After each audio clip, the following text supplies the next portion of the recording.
And now we're in that best of 7 finals for the GSL. In the top left, we have Dark. In the bottom right, we have Maru. Maru doing Maru things, bringing back the best of 5 semifinals to win versus Cure. Dark having a much easier time in his semifinals as he kind of demolished Gumiho 3-0.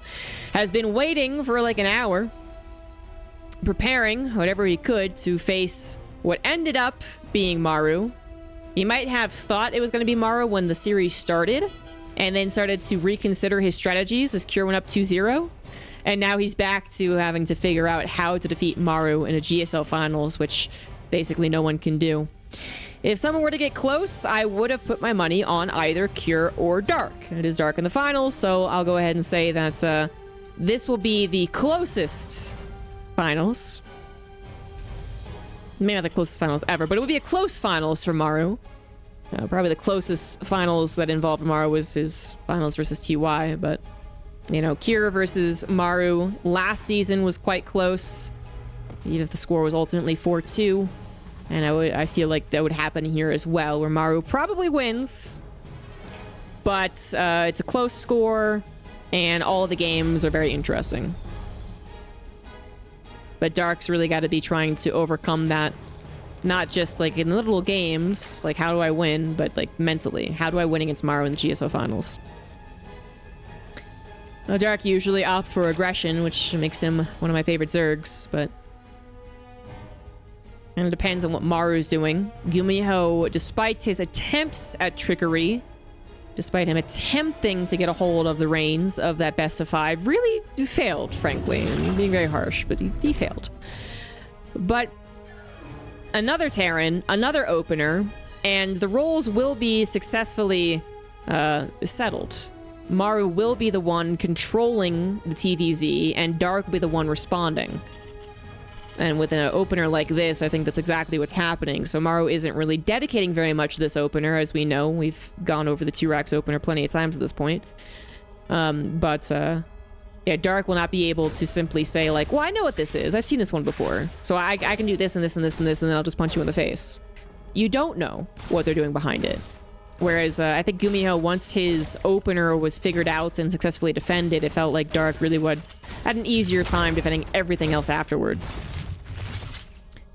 So Maru, the like tone setter, I suppose. Dark, living up the Zerg ideal, being more on the reacting to things. For some of these games, I gotta assume in a best of 7, Dark will try to be the first one to punch. But that is also one of the benefits, whoops-a-daisy, of the 2-Rax opener. One Reaper died, but then also that Creep Tumor died. But that's one of the benefits of the 2-Rax at home opener, is that not only are you successfully hiding something behind it, you're also successfully defending whatever it is behind it, just by the value of having 2 barracks out already on the field. So if Dark was thinking, you know what, I'm sick of being controlled, I hate that this guy's getting to set the tone, set the pace, I'm gonna go for a 2-base attack, it probably doesn't work. A lot of people tried to take down Byun when he first was developing this 2-Rax, or if it was him or Maru, whatever, but, you know, he definitely did the most. And they initially worked, and then Byun perfected the 2-Rax defense. So, yeah, Dark cannot take control over this game like he might usually want to, and, you know, like he did versus Gumiho. That's all first 6 or 7 minute wise. I mean, anything could happen afterwards. We could have Maru mess up an attack or go into a passive mech style of play, in which case Dark would be more than eager to be the aggressor. But we'll see that. We'll see what happens when we get there, because we are waiting until about that 6-minute mark, 7 minutes perhaps even. Third CC was Maru's choice behind the 2-Rax opener into, well, it is 2-on-1. It's a reactored Widowmine factory 2-on-1. So not 2 medevacs, which don't have enough units to pick up anyway.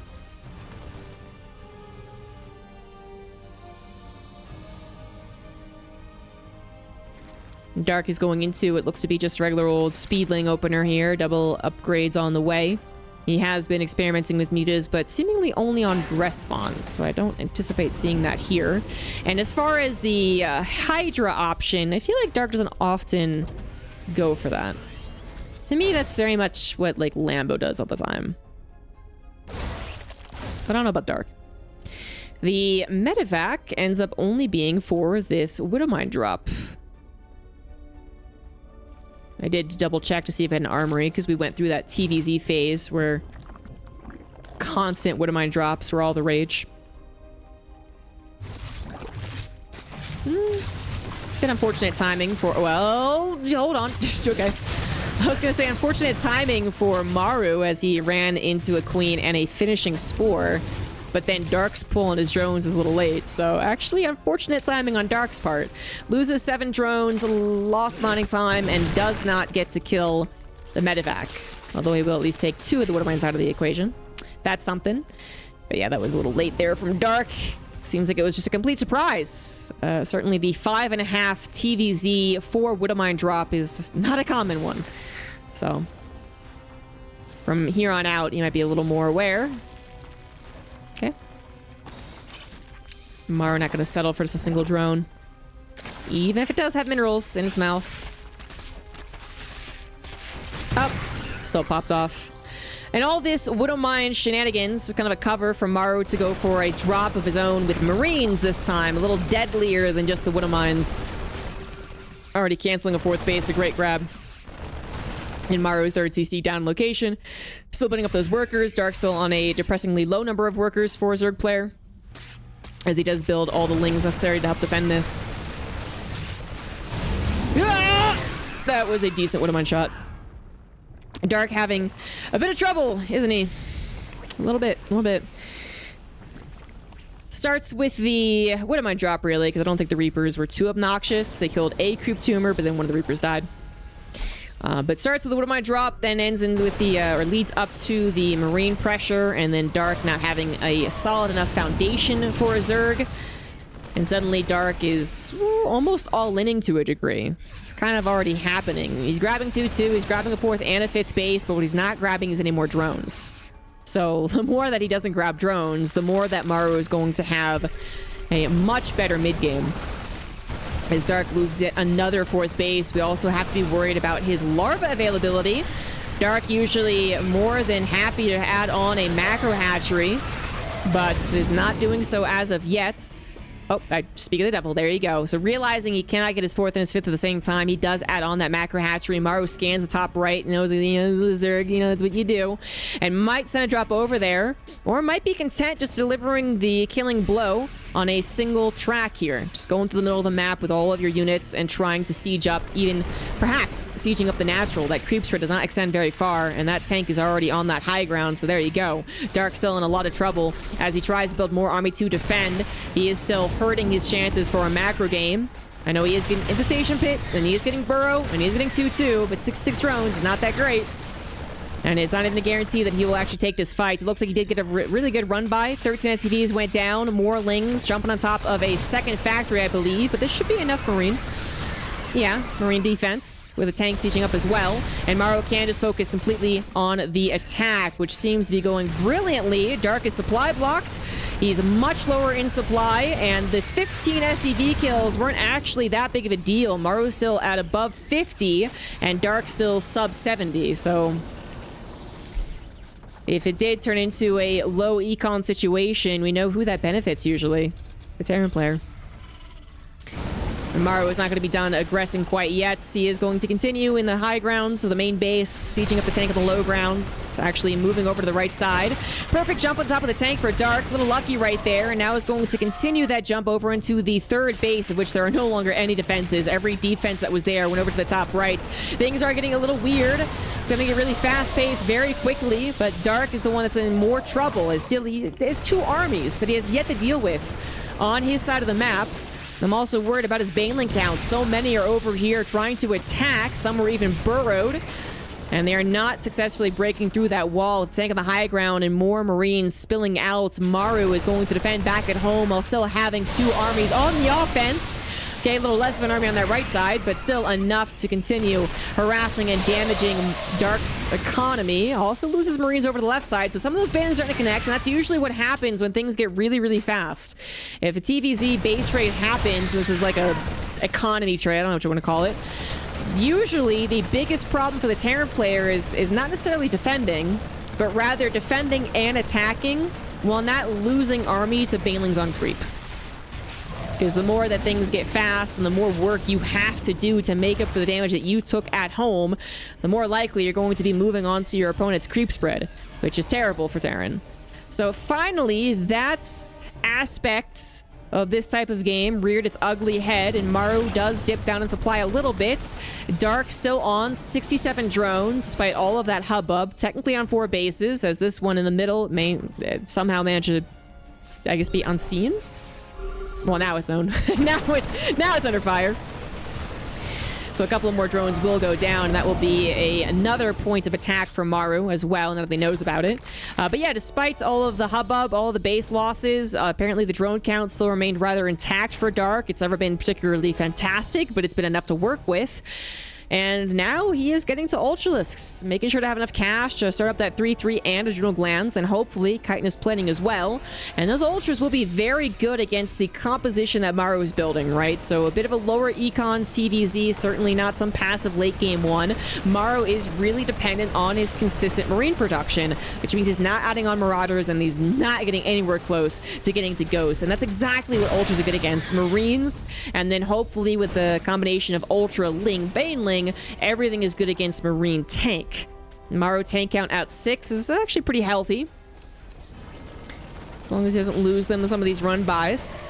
Dark end up losing his 4th base and is now replacing it, so keep in mind 11, almost 12 minutes into the game, he's really only mining off of 2.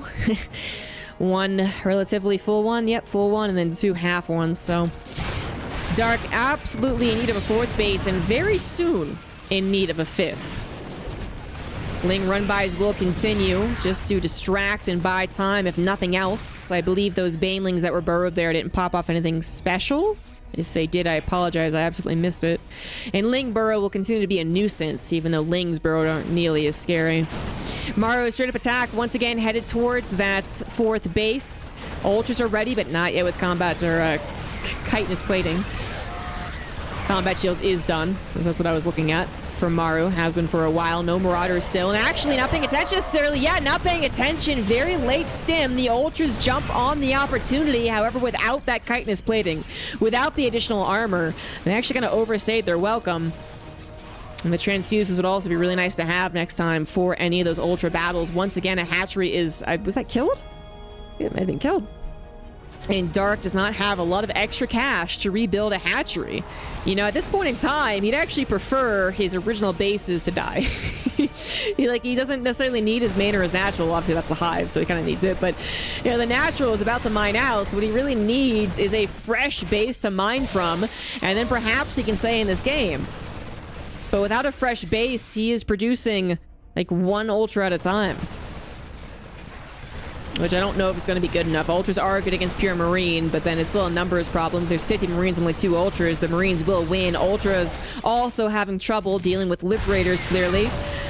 And that 1 Liberator is quite the nuisance. Dark finally gets his 4th base up and running or close to it, but 1 other Liberator appears, and that is just a simple tool to deny Dark a very necessary mining. Dark supply not rising particularly quickly. Maru's not doing so either. He's not actually in a super brilliant position as far as those minerals, but see, we know that he can lift and land elsewhere. Oh, Dark absolutely should not be tapping out, but he really needs something going for him. Liberator will get destroyed, so he finally has that 4th base mining. That's something. 5th base is on the way. And, you know, all these run-bys and all these Ling scouts, or that's Swarmhost, good lord. The Swarmhost scout is seeing that Maru has yet to take a 4th base. So this is still very much a winnable game for Dark, and he knows it. The Ultras are so good against the Marine-based composition here from Maru, and Queens plus Ultras, we know, is a magical composition. Plus, if he could just afford like 1 or 2 Vipers, he could try and take out the Liberators via that way. And Parasitic Bombs, which I think would be very useful.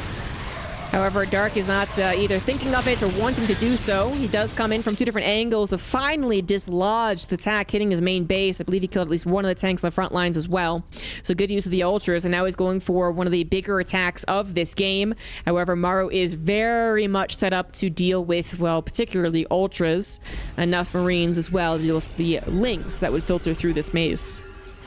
So 4 tanks, one of them being repaired, 2 Liberators with some SimCity to help out, plus an unknown amount of wooden mines to Dark, right? He doesn't know if they're being placed around at this point in time. So Dark will not get to attack into the 3rd base, but he might just realize he could probably do a bit of a contain game. We saw that a little bit in our TvZ semifinals, but it can exist in other matchups, sure. You contain your opponent on the original 3 bases. Eventually, those bases will completely mine out. Dark, I guess, without some solid anti-air, is always going to have to worry about these drops. Because obviously it's bound to happen, even if he had air. If he had Vipers, if he had Corruptors, it's bound to happen. The Medivacs will fly around and distract him and kill his bases. That hive went down, by the way. But, you know, with something that actually is in the air, attacking the air, he can at least punish. But right now, he doesn't have much of a punish. The Medivacs are almost always going to be able to pick up the bio units and run away. Which means Maru can just do this as much as he wants. Oh, he did build Vipers. I'm sorry. I did not give him enough credit. 2 Vipers soaking up energy on the right side finally come into play. But only after the entire main base has been decimated.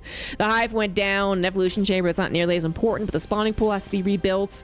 And just this huge amount of space that you're no longer keeping track of, which could lead into this base being under attack, or the, I guess now 6th base, his original 4th, being under attack as well. Dark now could very much get on top of this 4th base of Maru. That is his main lifted. But the run-by is not yet pulling the trigger. There we go. Oh, that is a Ultra run-by. Look at these speedy little Ultras coming on by. They will take down the SCVs. Maru trying to go for a forward push right now is in some trouble. Still doesn't have the best, I guess, amount of units to deal with the Ultras. He has the units. He has Ghosts. But are they actually able to take out all of the Ultras plus the Lings with the Fungals to consider? Where are they, by the way? 28 SVs did go down. Oh, there's the Fungals. Barely missed it, but they didn't actually hit. There it is! Kate's on top of those Ghosts as well, and the Queens are trying to take care of this army all by their lonesome. Another Fungal goes down, and I guess with the Lings now coming back home, this will be taken care of. Liberators included. The SCVs went down from Maru, but he does still have the army supply. Dark did not punish a lot of the army with what is happening on Maru's side of the field. It was mostly SCV losses. Otherwise, Maru still holding strong on the supply, up 20 army supply with his own 3-3 upgrade, taking out one more Ultra very successfully. And this base of Dark is going to be a goner, losing that high ground as well. So if Maru continues the attack, he would be using Dark's own high ground. Dark in a lot of trouble without that creeper, without the spellcasters, without his army totally ready to go. He is still decimating the economy of Maru as Lings are in the natural, Ultra in the main base, production also about to be camped. Dark once again with a larva problem by the looks of things. Only 1 larva available, has 1,200 minerals, no larva, and not a whole lot of gas to work with. But even basic Lings would be extraordinarily helpful right now. They can try and wrap around the tank. They could try and pop the Widow Mines. They could try and stop the Ghosts from actually getting their shots if the Fungal can't do it. But without the Ling counts, with 1,300 minerals in the bank, Dark might be losing game number 1. The last few Ultras getting target fired here. The Fungals not available anymore, and the Transfuses are all gone as the Queens have been trying to defend by their lonesome more than once. They are no longer the accessory that Dark needed to actually hold on here. You give those Queens 6 Transfuses for those last few battles, and it's possible those Ultras actually cleave through the weakened bio.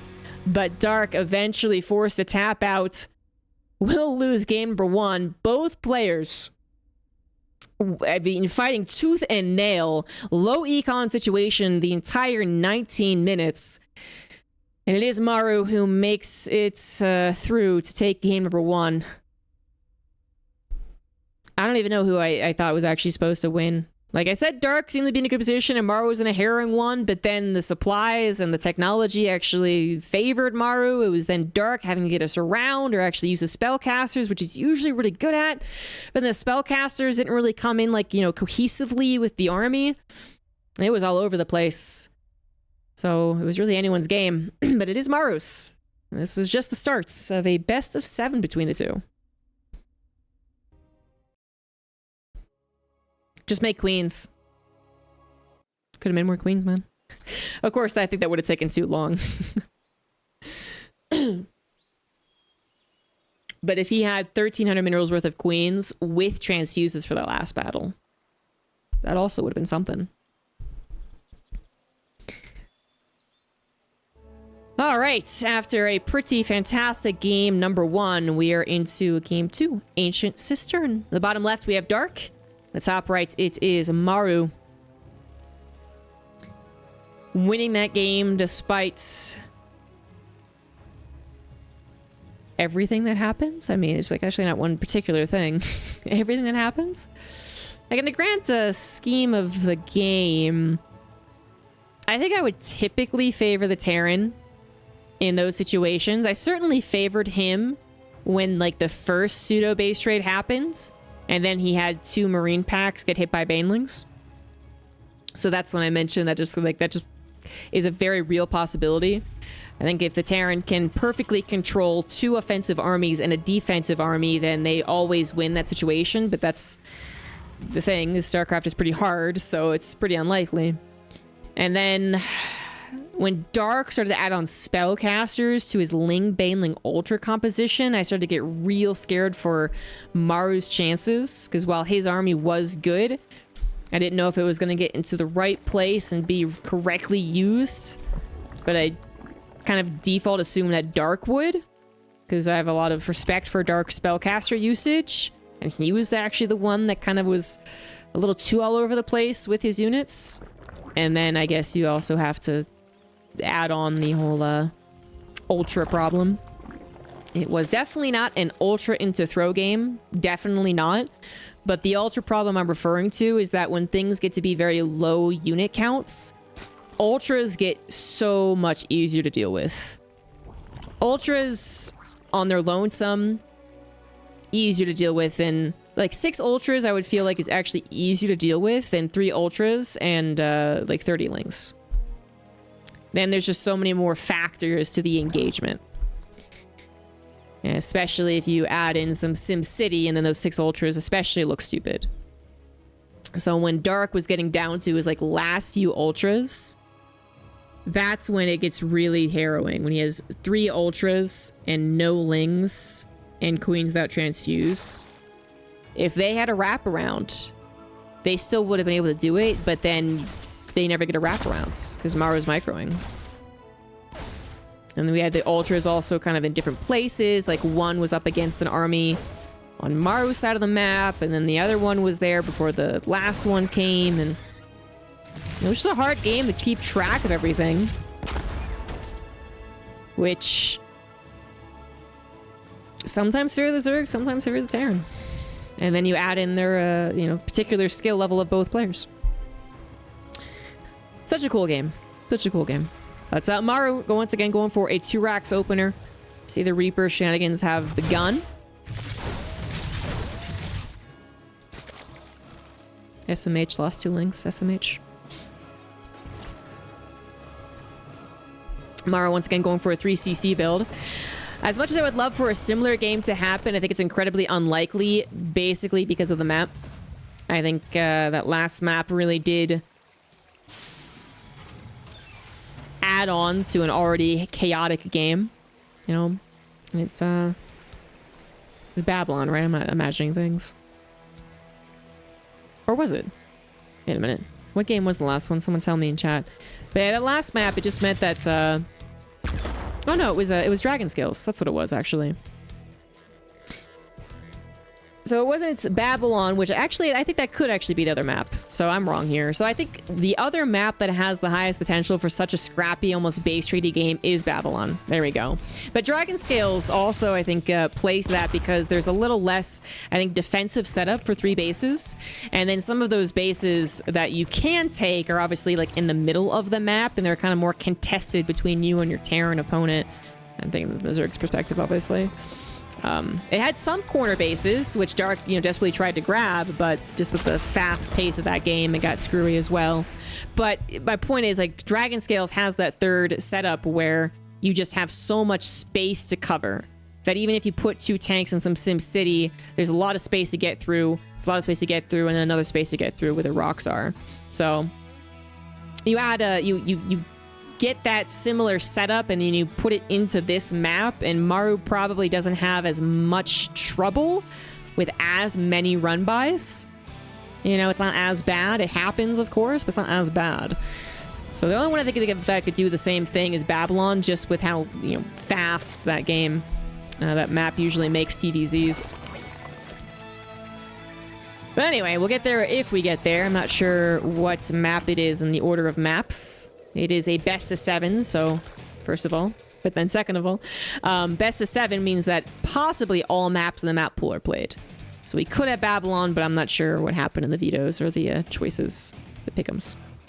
Maru's build is seriously the exact same thing as last time, isn't it? 3cc into the single starport, medevac, and 4 wood mines. Dark was, I think, 100% surprised last game. Not only because he didn't know what was happening, like he couldn't scout the follow-up, but also because who does this? But now that that's a little more apparent, he knows this is in Maru's arsenal. Dark does take less damage. His Spore Crawler was later, funnily enough, but he does take less damage. Only 3 drones compared to the 7. Dark, once again, going for Ling Baneling, is adding on a Spire this time. I mentioned that he had been experimenting with Spire play. Lambo is as well, but it seemed to be only on Gressvon. But perhaps that was a coincidence. He is doing it on Ancient Cistern, and Maru might be the one that is surprised this time around, since it is ultimately still a rare technology, but I believe he scouted it with his medevac floating over to the 3rd base. Twin Mines do grab 2 more drones. Not too impressive. The most impressive thing about that is that it did scout the Spire. If it hadn't, this would. 2 drops right into Dark's main base. Apparently, Dark was not at all ready to deal with this one. 5 drones go down. Doesn't seem like a big deal, but lots of Lings, like a couple of Queens, literally 2. And then having the Marines continue to run down your own ramp into an almost full natural, like a little sketch. But Maru does evacuate, fearing the influx of Banelings that were no doubt being built. In fact, there was only 1, so Maru maybe could have continued the attack. But yeah, Maru also wanting to regroup. You should have a couple of missile turrets down. No, you don't need them. Who needs them? Maru might be winning with this next game, next push anyways. The Mutas need some bank, which Dark cannot afford to grab right now because he is on death's door. So he can't just willy-nilly bank 700 minerals to produce 7 mutas. And maybe he could. They would not be very helpful. Chances of 7 mutas popping and helping against this is just so low. So very low. And what does a Zerg player do when they realize they cannot take on the main army? They usually go for a run-by, which is exactly what Dark is doing. Unfortunately, Dark, geez, not going to lose his +1 carapace. That is going to finish. That is very, very helpful for his run-by potential. But that is a lot of Marines, and Maru is looking to win the game right here, right now. No more Banelings left over is a death sentence for Zerg players, and this counterattack from Dark is not going to be nearly good enough. Dark playing tooth and nail in the last game in an epic battle. I think it's bopped in game 2. And I blame the Spire. I really do. The more I'm seeing the Spire experiment, the less I'm excited to see something different, and the more depressed it makes for Zerg players. Like, now I've gone from like, yeah, Spire, awesome, it's coming back, to, wow, Zerg players, you really gotta stop doing this. This is killing you, man. This is killing you. But, I will be happy to be proven wrong in the future. Like maybe like a Gamer's 8. Maybe we'll see more muted experimentation. But for this best of 7 GSL finals, maybe Dark doesn't go for Spire no more. We'll see. In the top left, up 2-0. It is Maru for Onside Gaming. In the bottom right, we do have Dark, who plays for DKZ. There you go. Not DPG, not Kaizy, DKZ. There you go. Apparently someone has seen Spire work. Lambo did beat Clem with a Spire game. I don't not believe it, because I think I have seen some games with Spire over the last 2 years that have been won by the Zerg. But I can say that in Monday's Open Cup, Lambo tried versus... Was it versus Clem? Some Zerg tried versus some Terran. And it was a disaster. A disaster. We are on Neo Humanity, and this can turn into a very long game. This can be the game in which a Terran player actually just thinks, I'll go ahead and play to the mid to late game in a not exactly passive game, but more focused on getting to that 4th command center up and ready. Because generally people agree that it favors the Terran player at that point in time. And if that were to be the case, then Aspire could be helpful. We don't really see that, though, on Neo Humanity. Because we don't see Spire very much in general. But if you were hoping, assuming, that the Terran player was going to play more macro than anything else, then Aspire maybe could fit in. And then Aspire could be a very nice thing to have to control a longer game. But very few Zergs have actually tried that. Last time I saw it tried on Neo Humanity was actually Katowice. And Rainer tried it versus Time, Oliveira, and then I'm pretty sure he just had to do like a... Oops, that was wrong. Oops, that was wrong. Oops, that was wrong. Situation. Because he went like Roachmore and then Muta and then ended up being an 8-Rax. It was all over the place for Rainer. Didn't work out. Maru's 2-Rax opener once again. Just waiting to see if it is the exact same opener. It was super successful in the last game, so why not? Would be my argument. But then it wasn't... It was so weird because it actually looked like it was more successful in the first game because it killed 7 drones instead of 3. And so that's why I blame the Spire especially for that last game and how it played out, because Dark's start to the defense was better. But his follow-up defense, the second defense, was way worse. Because he literally died because of it. So, I don't know. But 4-Rax is actually the option. The potential for a quick game is here now. He did lose a lot of lings to the Widow Mine, so yeah. True. I paid more attention to the Ling drone dynamic that Dark was trying to balance, because as I was saying in the first game for quite a while, Dark might be living, but he was on a low drone count, and that helped add to the chaos. That was the first game in which I thought Dark was actually very successfully suppressed, and then still managed to bring it to, like, you know, late game ultras. Because it like, in different contexts, both games had, like, the same opener in both games had ups and downs in different places. There we go. That's what I want to say. It's like the initial drone kills were better, but then the follow-up was worse. And then vice versa, I guess. But then you had to include like the Lings versus drone dynamic. Yeah. But that's the past. Maru's going for a 4-Rax. Like I said, it is a potential for a very fast game number 3. As the 4-Rax does attack with Bear Marines. No Medivacs is what I mean. Sim and combat shields, but if they do find an opportunity to pounce, they will take it, and some very good Zerg players will fall to this immediately. But Dark is actually changing things up by adding on a Roachmore, and I think he just likes roaches on Neo Humanity, actually. I would say he often does roaches. But he is also, once again, without any knowledge as to what his opponent is following up with. And whether it is a 4-Rax or the same exact build as last game, roaches can work against both, of course. Like, roaches are only an answer to one thing, and now that he's getting them, he's dead. Nope, he's getting them, and they're actually very helpful against this. The numbers have to be there. You have to have the right number. Oh my god, SCVs were pulled. Oh my god. Oh my god. Well, I didn't actually expect that. I know I said the game could end early, but I wasn't expecting it. SCV's pull makes it a complete all-in. All right, then. Dark is going to be very happy to have a good number of roaches already, but they need to actually be consolidated. They need to be all together with these queens, and then he'll be pretty happy about his roach count. And it seems like he might just get the opportunity here. That's a decent number of arm units for the Zerg player. A couple of transfuses. Drones could also be pulled in to help out. More reinforcements are on the way as well. And Maru is not going to be able to bust through. Yes, he will, actually. He is demolishing the roaches and the queens. He'll have to stim again, and that's actually quite bad for him. But if the roaches cannot compact together, if they're popping out one at a time, then the Marines might just do the trick. But that is the conundrum for the Terran player. Every stim's going to hurt. Every time he moves over to a hatchery, the other two hatcheries get to reinforce. And Dark is still ultimately going to be happy that he went for roaches, I think. He might have lost a lot of drones, but we know that Maru was all in. And even as Maru kind of starts to rebuild his own workers and his Marines obviously still being built, thanks mules. It was all in.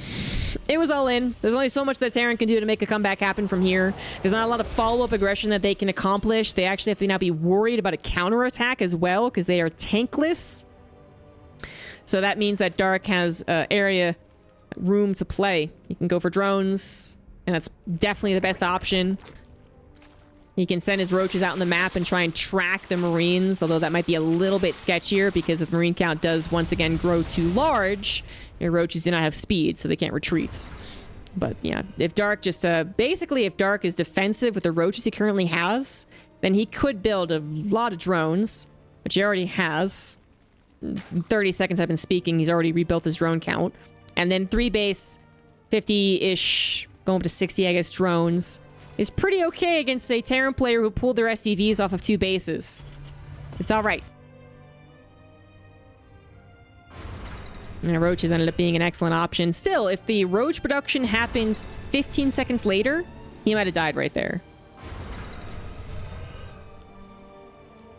And certainly if he had gotten for lings, then he would have been straight up dead, because the initial lings would have died, and then lings coming out one at a time, or even worse than roaches one at a time, right? This little Marine hit squad. It's like 5 Marines rushing through, hoping to catch a Zerg player underprepared. I could actually see that working. I guess the presumption... Yeah, the thinking was that the roaches would be on the left defending the Marine squad, and then the 5 Marines could come in here and kill a bunch of drones. It's cute. I like it. I like it. It didn't really work, but I like it. And Maru is going to play this out to a 3-base scenario. I do not believe he'll get much farther than that. Dark is getting his roach speed. He's nowhere near having his own upgrades like 1-1, but Maru's only just begun his engineering bay too. And Maru... I don't know, actually might be able to get up to a decent defense of his 3rd base. Because I don't think Dark wants to attack prior to 1-1. I actually feel like Dark can just max out and win, right? Like, he can just max out and win. Yeah, I think he can. I'm going to say that confidently. I feel like Dark can just max out and win. Upgrades aren't required. And certainly, you know, +1 Carapace will be good enough. No reason to wait for Missile. Despite getting a 2nd evolution chamber. 4th hatchery is up soon. Shouldn't be canceled. Definitely not.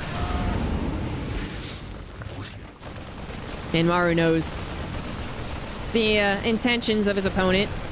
Knew that as soon as his SCV pull failed. These are no longer... like, if this is a regular game, then these 2 medevacs are scouting intently to see if it's a roach all-in, or if it's an infestation pit and a Baneley nest and all that good stuff. The game is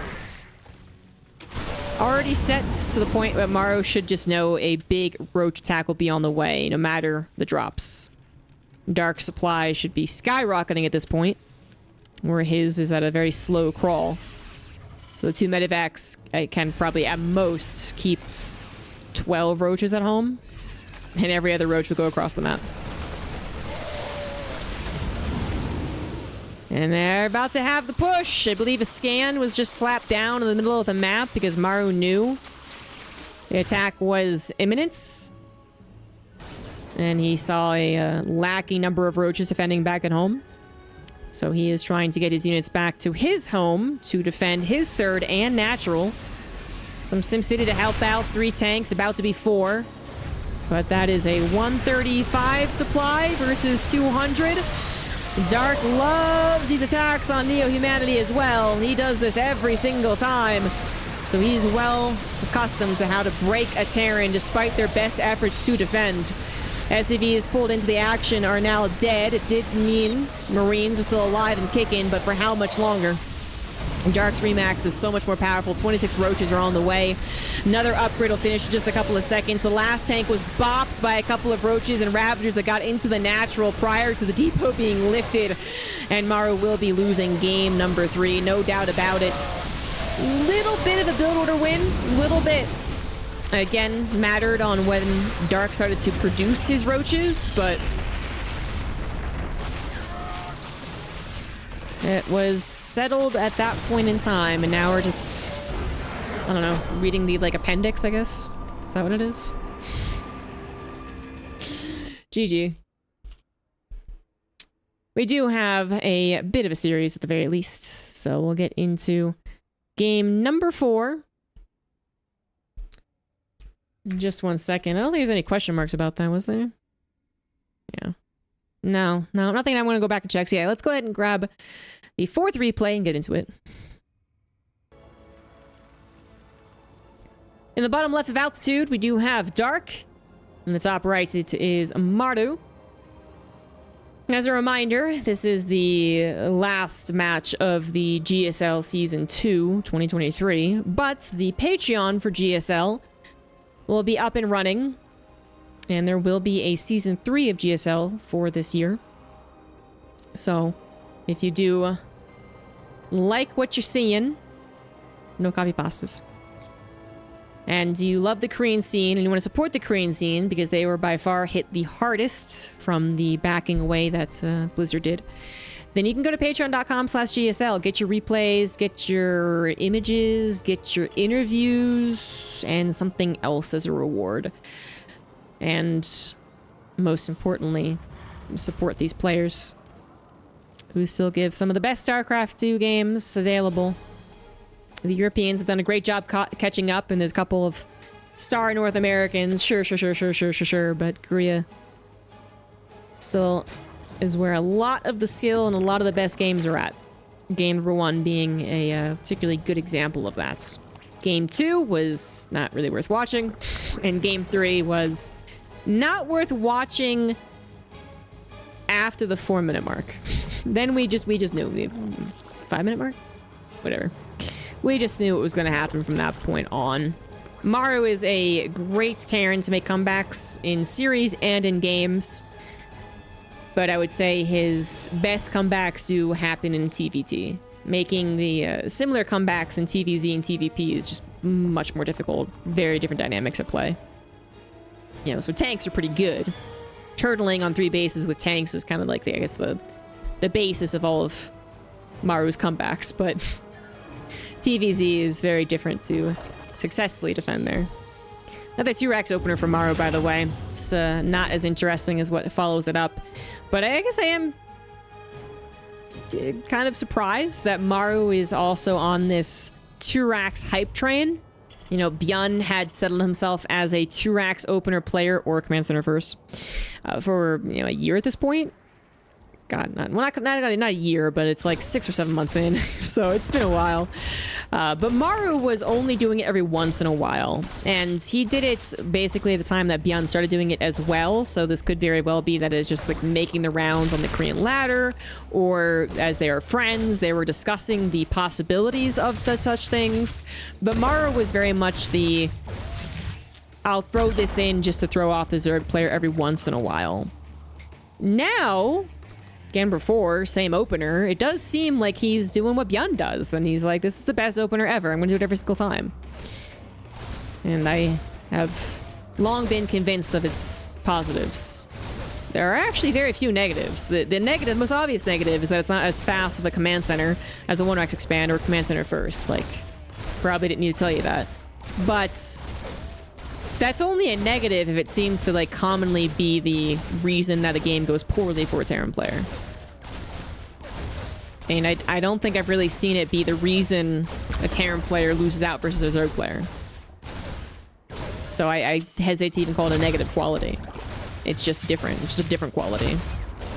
Huh, the hatchery is never a goner, but a queen is something that the 3 Reaper opener can grab, and that's what's gonna happen here. Dark with a super not solid start to game number 4. It's a gas start or a liquid start. It's not as good. Which one's worse? If solid start is the best, which one's the worst? I'll let chat figure that one out. The Reapers have done a wonderful job so far. Killing a queen is already something they are not supposed to do, so they should be absolutely given a bonus. Extra $10 for you, good sir.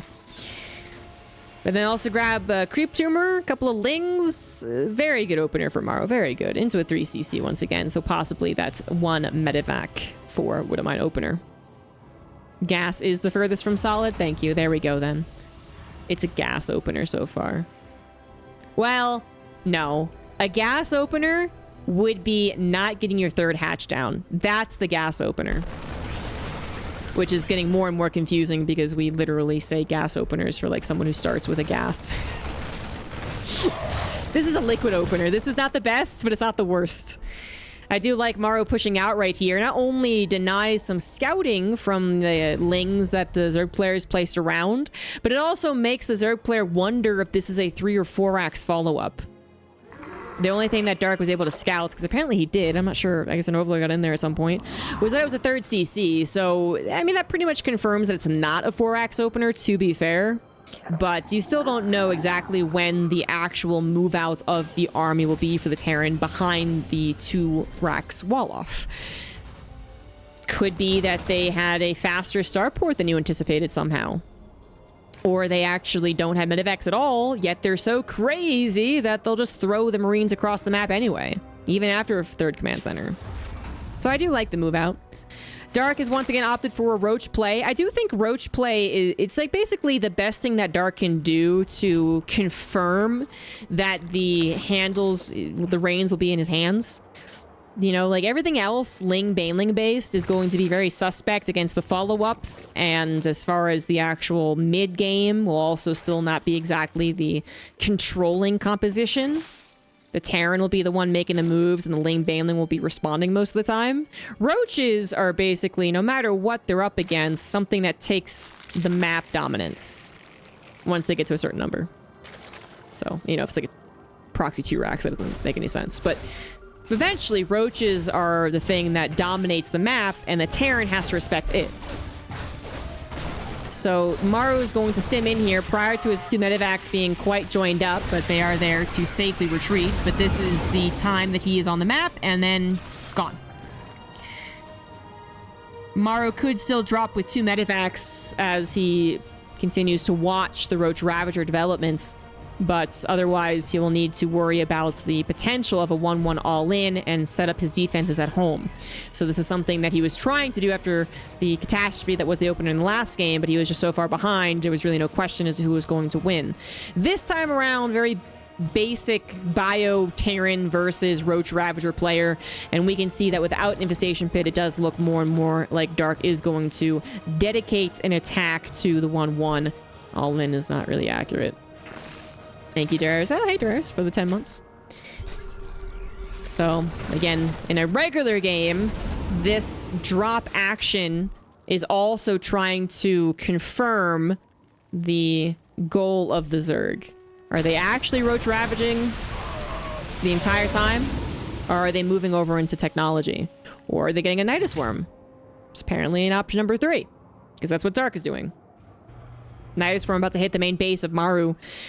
The expected build order for both players, you know, continued expectations is that the Roach player will eventually get maxed out and then come on top of your 3rd base, and then you defend your 3rd base. Or you don't. But adding a Nidus Worm adds that other elements that Maru is not going to know about. And even if he did, trying to defend multiple places in this scenario is quite difficult to do. A lot of the Terran's defense is based on having a shared point of defense across all 3 bases. Maru actually quadruple dropping. It's a little surprising, but he does need those army units back at home. That's why you don't usually see that, is that units are needed back at home. But it looks like Maru is actually planned to evacuate his 3rd base, which is very interesting. Not usually the response to a Roach Ravager attack.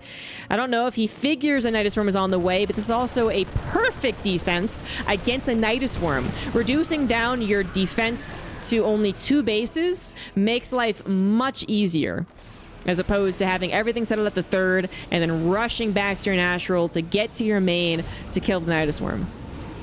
So Maru either wanting to defend what he thought was a non-Nidus Worm attack, or knowing about the Nidus Worm. Either way, I think this is a very safe way to play it out.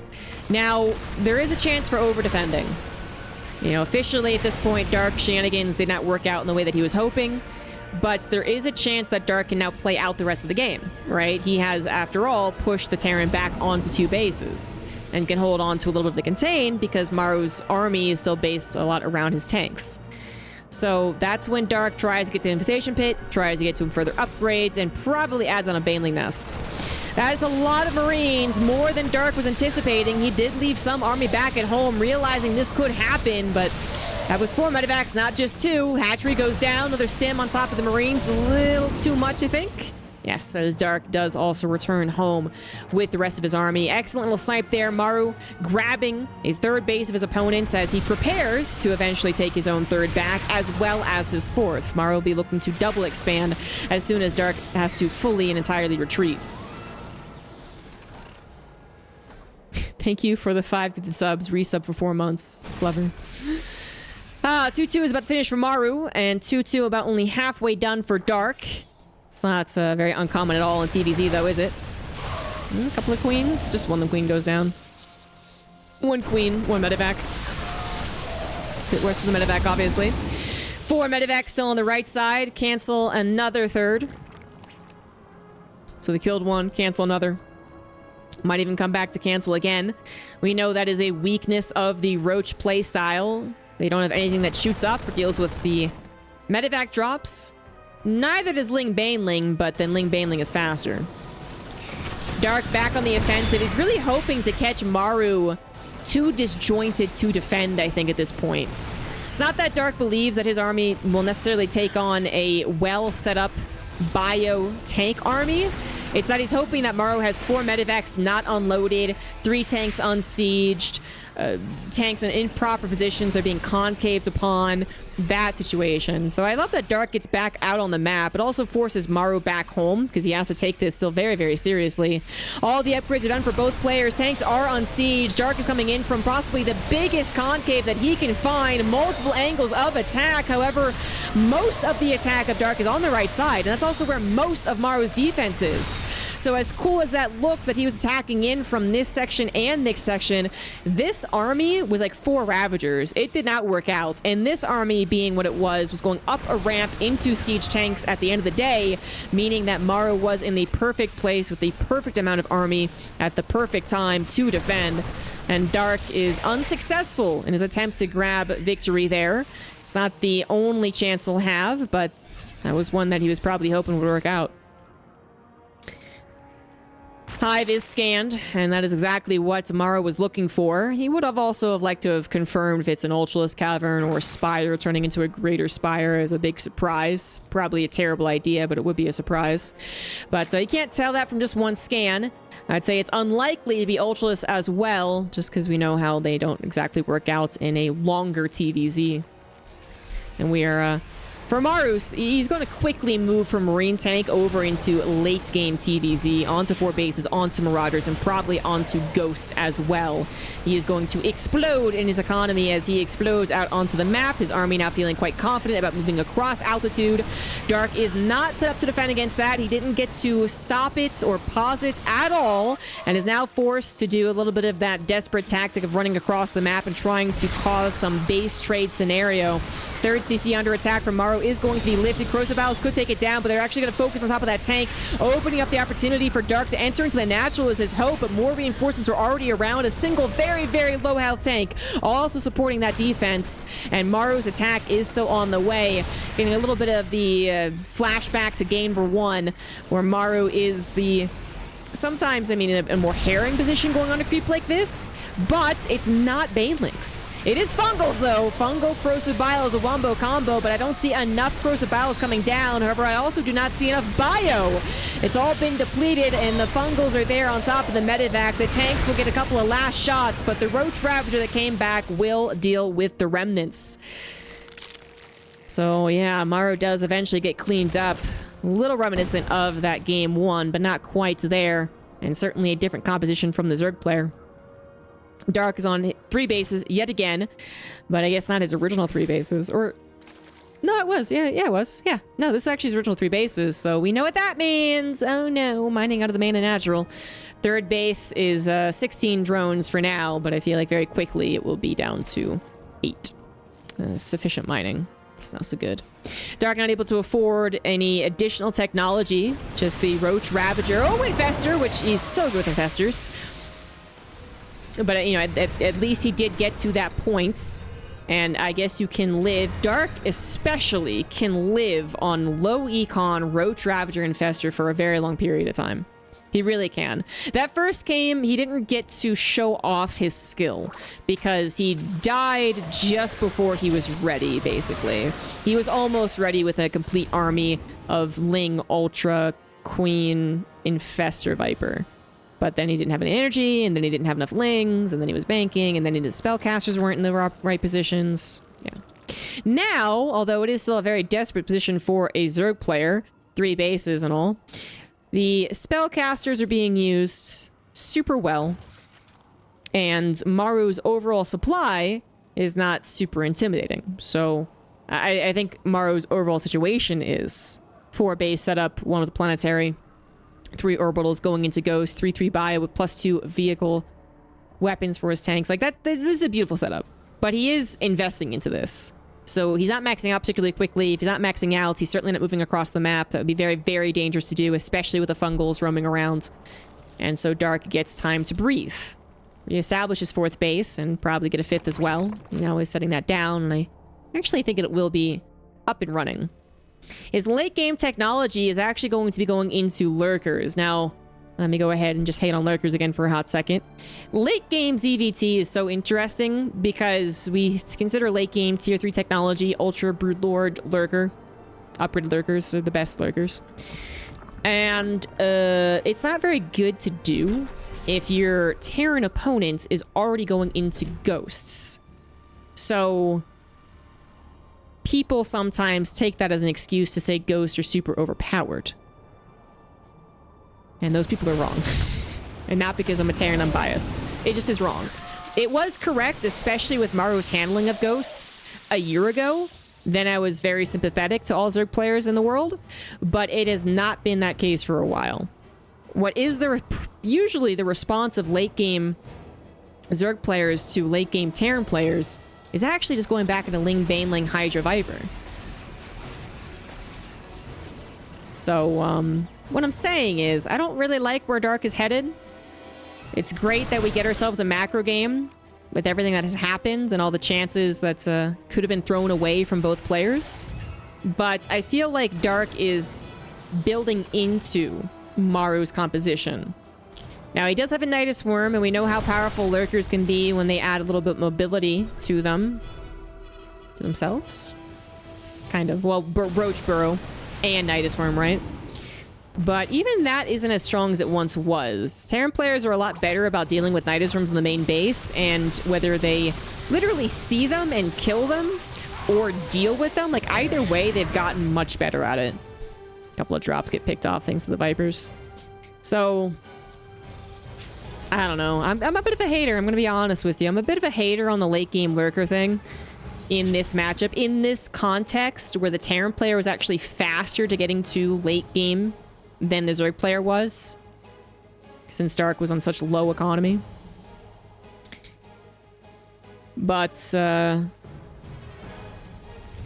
think Dark is also in the extra difficult position of being a primarily Roach Ravager player leading into the late game. So you weren't already working with the fast, hard-hitting Ling, Baneling, Hydra.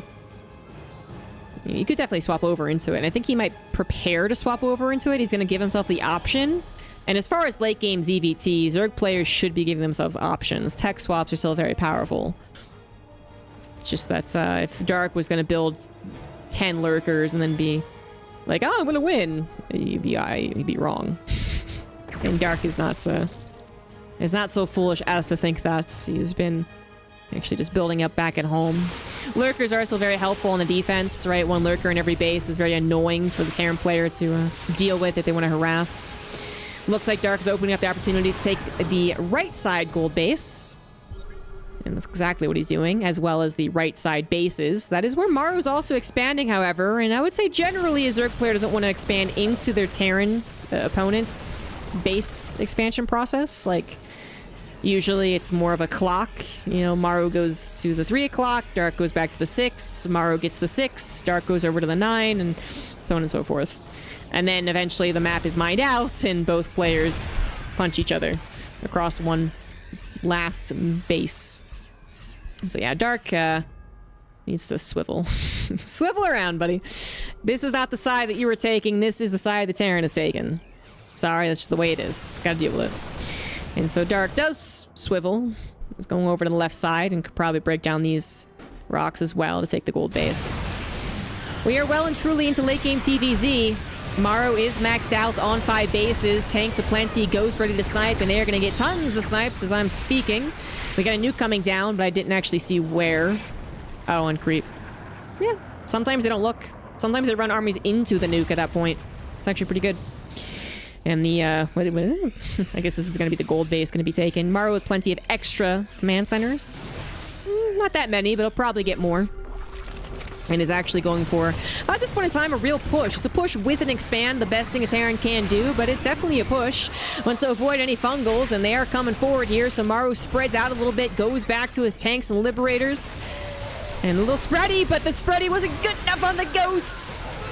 Nice fungal there from Dark, and the corrosive bios do land on top of the most important units of Maru's arsenal. However, those liberators needed a more direct response. The Vipers maybe did abduct them once, but then they re-siege, I think is what happens. And then, or maybe not. The Vipers are full of energy. Maybe they just didn't abduct them at all. And then the corrosive biles didn't go on the Liberators, went on the Ghosts, so it was kind of funny. The Ghosts died so the Liberators could thrive. Maru will be rebuilding the Ghosts momentarily. Nidus Swarm does successfully get up into the main base. A little bit of a trickier position, not on the edge like you would expect, but then it's also like a fake Nidus Swarm. It's like you try to mind game them, but they're not even like good enough to get mind gamed, you know? Like playing with newbie poker players. Maru either doesn't know about it or is calling his bluff. Like either way. It's interesting. A couple of lurkers are attempted to be made on the left side, all get canceled thanks to Maru's repositioning.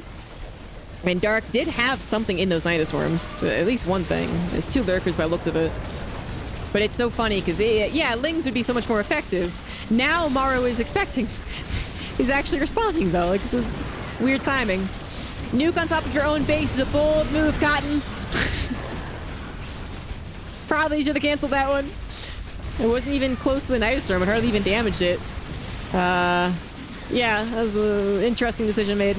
Orbital Command is on fire, production is under attack, and Maru is very late to responding to this. I mean, not just to the first presence of a Nidus Worm, but as the army of Dark spilled forth, Maru was still so far away from getting his units in position. Finally, after some time, does actually clean this up. And this is usually where the Zerg player then looks to destroy outlying bases, as most of the army is forced to respond to such a situation. But this is, again, where I would say that Terran players just got better against it. Like, as much as that was kind of comical, and as much as that did, I think, we can call that a success for Dark, you know? Maru did what Terran players used to not do, which is stay calm. Make sure that primarily your outside bases are still intact and defended. and then calmly respond with ghosts. When Nidoswarms are first being a real problem, a real pain in the buttocks with this little late game TvZ setup, Terran players would have a Nidoswarm in their main and it'd be like, "Meh!" Flip their keyboard over and then send all their ghosts single file without snipes into the lurkers. It was bad. But now everyone's pretty good at it. I was killing a cancel on that hatchery, but Dark is starting to expand and build up bank no matter what. Liberator also on the left side, though. That's pretty nice. It's pretty nice. Pretty nice. Nuking your base doesn't seem calm. Okay, that's true, but it was actually a very long process, though, so... I feel like calm might not be the right word, you're right, but it displayed the correct sacrifice to deal with it. There you go. Because that's really what it is. The Terran players would freak out because they would be so eager to protect their production. Understandable. But, now it's more like, okay, like, in order not to just straight up lose the game, let me just not panic here. And even though the nuke was, you know, very much cancelable, I would still say Maru didn't panic. Another nice one from the main base. Hopefully Maru nukes his own base again, right? Solar watching in the audience with popcorn and just feeling, I was like, oh, please. Let the Terran feel their own hurt. 12 more lurkers. Damn, he's gonna be up to 20 lurkers. I will say, he is using them in a much cooler way. You know, he's trying to beat bop to the very far left of altitude and the very far right of altitude, which is quite a wide map. So that is very difficult for a Terran player to respond, because they can only depend on planetary so much against lurkers. So they need ghosts and or Liberator, I suppose. But then if Dark is capable of moving lurkers with Vipers, well then obviously Liberators aren't the defense either. But if the Ling Lurker army, I guess what it is now, ever took a direct fight, Maru would win. Most likely. Assuming he has the control that we expect of him. So the Beat Bop, the two Lurker squads, really screwing up Maru's plans here. He has certainly lost control over the map. Primarily thanks to the Nidoswarm, really. Lost two bases right there. And while the Lurkers will be sacrificed, that really wasn't that many Lurkers. Nidoswarm in the main is going to be delayed. So it probably will come back again. Burrow Lings after all.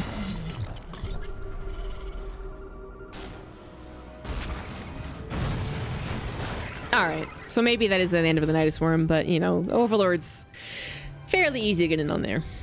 Fairly easy. You can see Maru is trying to stop that with the missiles on the right side, but oh, big attack actually! I said that Dark should do a big attack, would not win the fight. Let's see if I'm correct here. I feel validated. Vindication! But that is not it. That is not what the army that Dark has. I mean, it's kind of arguable that it's ever it's with a Zerg army. That's why Zergs have to have the bank and have to have the remax, because they expect to take slightly worse trades, or much worse trades, against the late game defensive Terran. And that's why Dark is actually taking, arguably, Maru's base to the top left. He's gonna need that cash, and more specifically, he's gonna need that gas to rebuild whatever he plans on rebuilding. Probably more into Banelings at this point, if it is going along with the usual late game TvZ. It looks like Dark is gonna have to give up the bottom right base. So he actually very much needs top left, needs.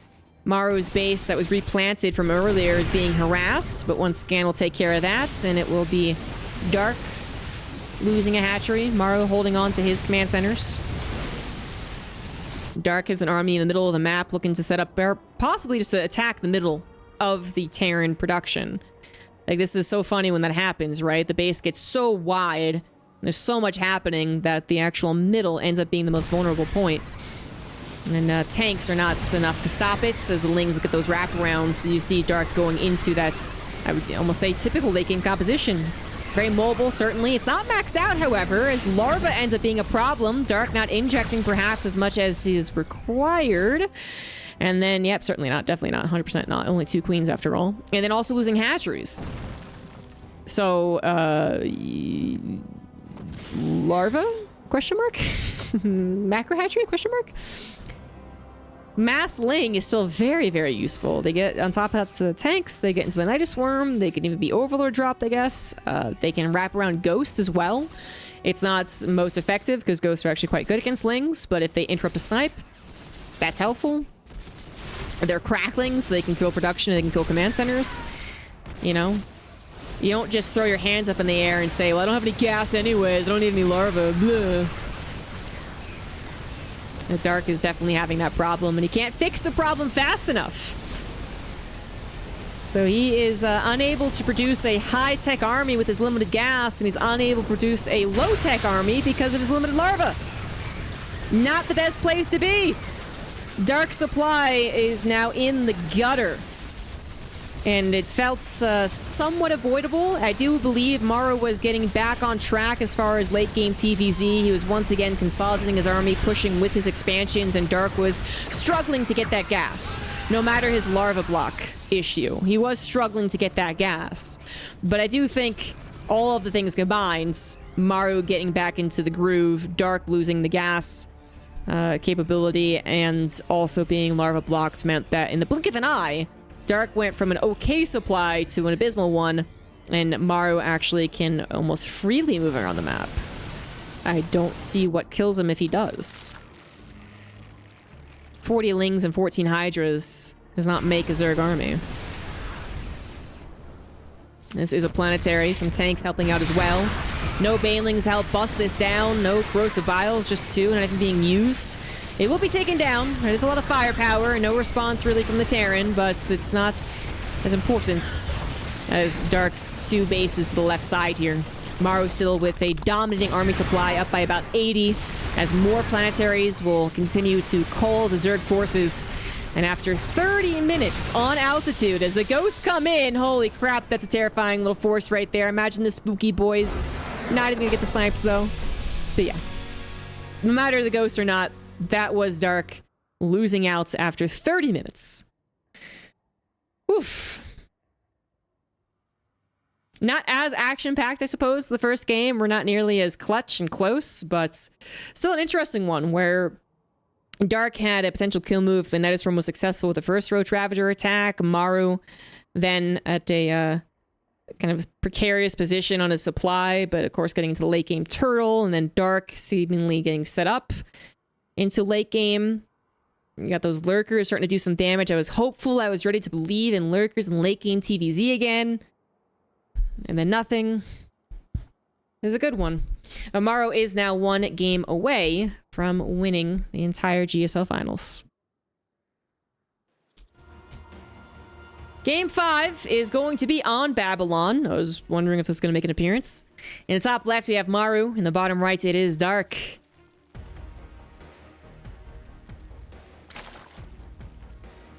Difficult games for Dark. Difficult games. Even the one that he won was a little spicy. It was a bit more fortunate than it was something that he forced, I guess. It's fortunate that he was going into Roaches when Maru was planning his 4-Rax build. Would have been an entirely different game if Maru was doing another 3cc build. So, then there's the other games that he actually ended up losing, so clearly those are tough games for him, but then to add in just how close he was in some of those games, certainly the first and the last game that we saw had opportunities for Dark. That couldn't be quite gained.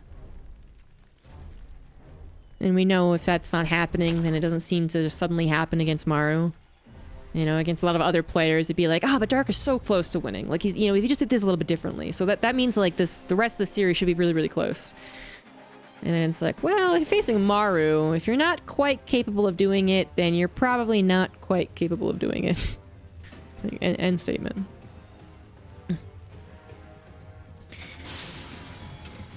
And Maru is opening up, not with a 2-Rax, but with a single barracks. So, it's different, guys. It's different. Gumio actually does this if he does open up with the low grounds. And he was doing a lot of single barracks openers in odd positions, shall we say. But I don't know what this is going to follow up with, because Gumio does this, Byan does this occasionally. The one build that follows us up that I'm most impressed with is the fast battlecruiser build, but just because I like it doesn't mean it's good. It's probably not. But Dark here, I actually think he might go back into roaches. I said it last game.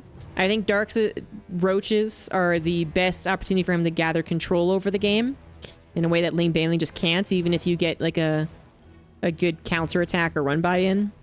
Roaches force the Terran to respond to roaches. Terran doesn't like respond to lane baneling as much. Okay, lifts the barracks, looks for the Overlord. Overlord wasn't there. It's actually off to the side. But I also think that Dark might be going roaches on this map in particular because it is going to be an attempt to kill Maru before it gets to the later stages. Which is clearly terrifying, you know.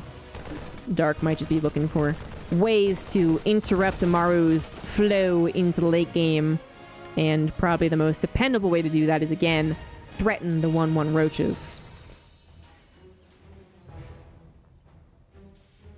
Yeah.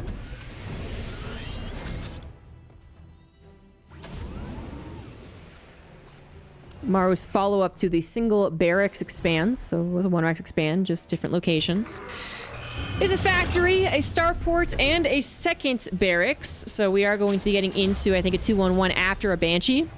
This is what, well, it's not exactly the build order that Beyond does, but Beyond does go 2 barracks into 1-1 Banshee, and then medevacs.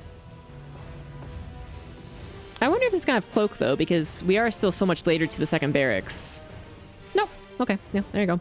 And this Banshee is gonna be very important actually. Not only does it just make sense as far as fitting it into the build, because you can't go to medevacs that quickly anyway.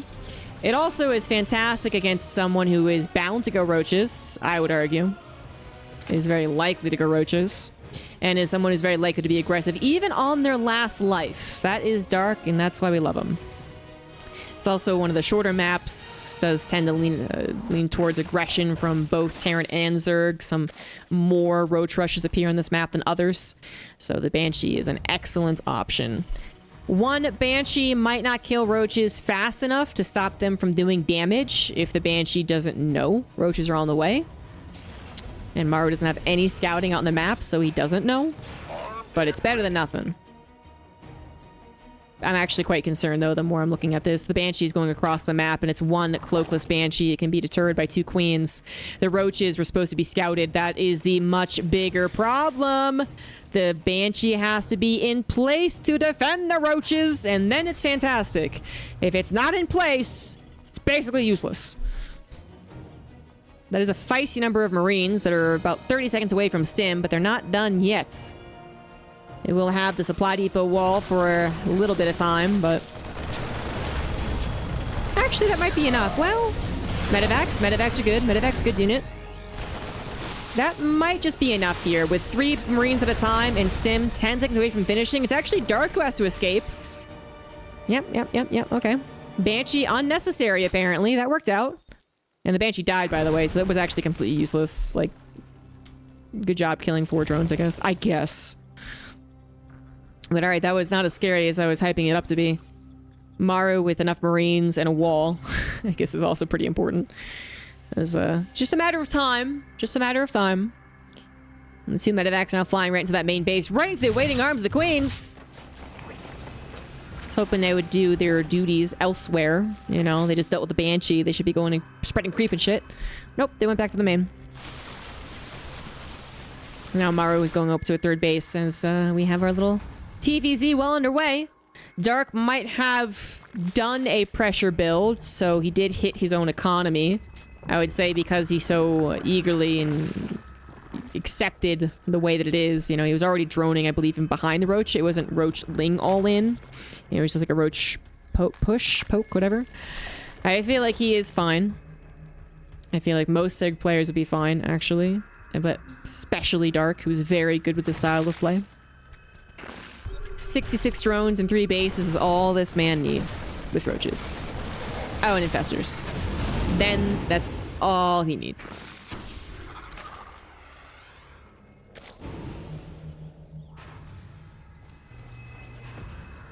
Third command center moving on over. prior to being in orbital, as he is oversaturating his natural a little bit. Dark is setting up for a 1-1 Roach attack by the looks of things. Once he's unsupply blocked. Maru's defenses will be okay. I don't know if they'll be good enough. These 4 medevac drops once again hit the 4th base, similar to our last game, which had a lot of back and forth and a lot of question marks as to how late to the game it would end up being. It did go to 30 minutes, but with the way that it opened up, it could have ended at 14 or 18 or 22 or whatever. But Maru did have those 4 medevacs flying around, which could, depending on the situation, it could be a bad maneuver. In the last game, it was fine, but in another situation, it could be just too many units away from the defense. And once you lose those tanks, you don't replace them very quickly. But that is a lot of Marine firepower that Dark also has to consider. So he is going to run back home to defend against this. Kills one of the medevacs. Another one very, very low, but not dead. And I think now is going to actually pull the trigger on the attack. 1-1 is done. Roach speed is done. Army on Maru's side of the map. Maru scans the main, realizes no infestation pit, no hive. The Roach attack is on the way, and his army is not back home. He manages to save it, but it's still not unloaded, properly protecting the tanks. It is unloading as I'm speaking, but those tanks are a little vulnerable. The Roach Ravager is collapsing in right now as Maru is also missing an upgrade. 8 more seconds to go on that one. Corrosive Battle is actually hitting some of the Bio Army too. And 13 SCVs did go down. No 3rd CC mining. Dark with a powerful attack. Still has the army to threaten Maru with, but also has some macro going up at home. Another 4th base at the top right was built. Infestation bit on the way, and a handful more drones as he prepares to move on in this EVT. Maru knows that he's in a lot of trouble. That was not a successful defense, and it was not a choice to defend like this either. In the last game, it was a choice to do a little bit of like a base trade threaten. Marines in medevacs on Dark side of the map, and then a natural only to defend. This was not that. This is much more complicated. So Maru found himself in a difficult position. As Dark is going to have all the time in the world to get to that hive, further upgrades, transfer over to some banelings, infestors with making an appearance. Maru is quickly back on the harassment train, however. 3 medevacs to the top right. They're going to grab that 4th base yet again by the looks of things. And another task force to the bottom side of Babylon that Dark only just now witnesses, trying to rush back to defend his new 4th base, I suppose. It is going to be focus fired, and it is going to be killed. Easy replace on both, however. Dark actually was banking minerals. He didn't have the best economy, and still doesn't since he's only on 3 bases, but he didn't actually trade all that much. He maxed out, he took a bit of a fight, and then he maxed out pretty quickly again, and then there's been not much as far as trade. So banking minerals, not so much of a problem. Replacing hatcheries, not so much of a problem right now. Could be in the future. And Dark is, again, with a big enough army to threaten. So I don't know if he can kill Maru, and he also is a little hesitant to try that, but he can threaten him.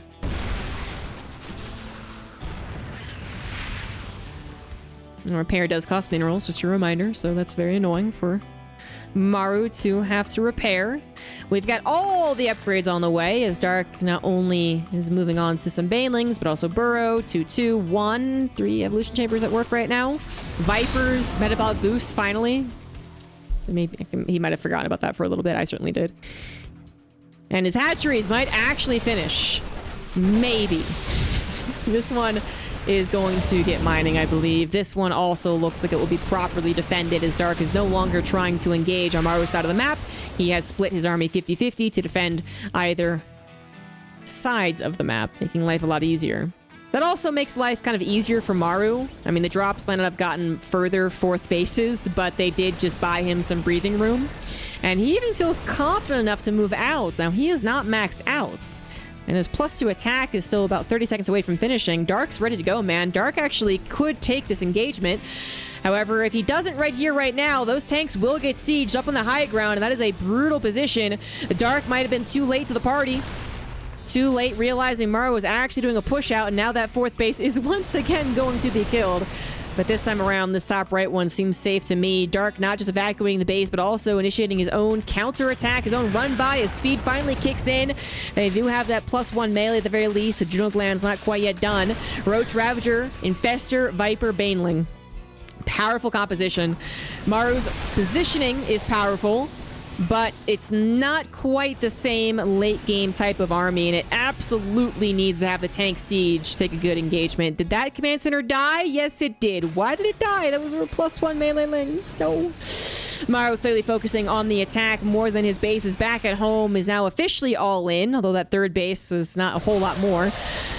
And now the attack is no longer looking all that strong. A couple of Banelings do make connections. Vipers do add on a couple of spells, although I think they all got killed, so there's some good news for the Terran. Maru is one game away from winning yet another GSL Finals. Dark's massive late-game looking army is standing between him and that is a really questionable engagement all through the one choke. Not the best engagement that Dark's army could have taken. Especially as the blinding clouds are not out. In fact, they never will be. The Vipers have not been remade. Dark's just going to try and take down this army by sheer force of numbers. Corrosive Biles do hit a lot of the Terran army. Medivacs were fungled for a while there, and Maru's supply does dip very far down. Dark's Remax still coming in true, I suppose, although his main and natural reinforcement path is now suspect. Another engagement from the Zerg to take out yet another tank. It's a very, very dangerous game that Dark is playing. But he might be playing it well enough as he continues to chip away at the slow building and slow reinforcing units. Medivacs will eventually run out of juice too at this rate. The longer this engagement goes, the better it might be for Dark, as long as he can save his technology, which so far is so good, even saving his 3-3-2. He's got another attack here. Another Fungal comes down with the Corrosive Bile, and we can see that Dark is finally going to push this attack back. And without a third base, Maru has no chance of recovery. With a third base, it would have been a very unlikely recovery. Maru's not going to get it this game.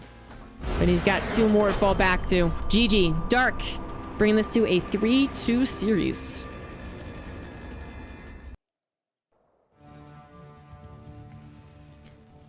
In the bottom right of Gresvan, it is Maru. In the top left, we have Dark. Dark looking for another GSL victory. Maru looking for his 7th. How many does Dark have? 1?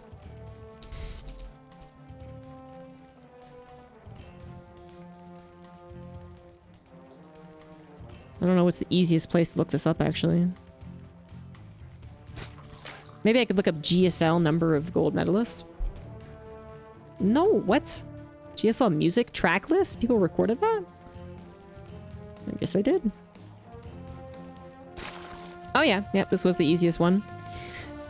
So, Rogue is the next winningest GSL player. Innovation MVP Zests. Classic Dark. Oh, there you go. So Dark has won 3 times. He has a very long career in StarCraft 2, so I should definitely guess higher than 1. I am thinking very recent times, I guess. What would have been his victories? As we have a totally normal opener. Definitely had to check that. My bad. It is a normal opener. Terran going for another 2 racks. So back to the other games. Let's see here. We had, let's see. There's the gold. So 2021 for Dark. And then 2019, which also is the year that he won BlizzCon. And then when was his last one? Whoa, Wikipedia has a really weird thing going on right now.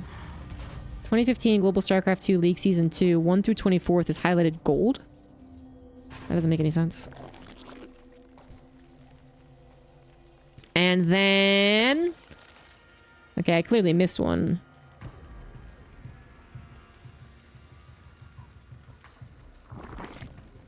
He won an SSL. And I guess he won Code A's. That's what it's trying to tell me, is that he won Code A's. And he won a cross-season finals, which I don't believe counts as GSL. And then he won 2019. Oh, he won 2 in 2019. No, he didn't. All right, now I'm getting kind of confused. It's taking too long as well. I thought this would be over really quickly. I'm completely wrong. 2019 GSL. 2021 GSL. I don't know what they're counting as a third. I actually don't know what they're counting as a third. I don't know what I'm missing. Someone go double check me. But anywho. We do have 2 Reapers harassing, and it's gonna be about to be 3. It'd be really awkward if I'm counting this, and I'm like spoiling it for myself. Does Dark win? Huh? I didn't think Super Tournament it was the same as GSL though. Super Tournament's not the same, and the Cross Season Finals wasn't supposed to be the same. It shouldn't be giving him a GSL medal. 3 Reapers are getting dangerously close to killing the hatchery. They actually really could have damaged it even further. But it's so unlikely for them to kill the hatchery that it probably is better for them to just try and kill drones, as they have bothered the queens of Lings. So they were out of position. Lings are racing back as fast as they can, slow as they are. They don't have wings! And they will eventually help take down all 3 Reapers. 4 drones go down. You know, it's okay. It's okay. T-Rex opening is so hot right now. Maru's follow-up is into another 3rd CC, something that this Overlord in the back will see. This is such a nasty place for Overlords. There's really nothing a Terran player can do about it until they get a Viking. But it will see 3rd CC. It could just dip forward just a little bit and see the starport on the tech lab.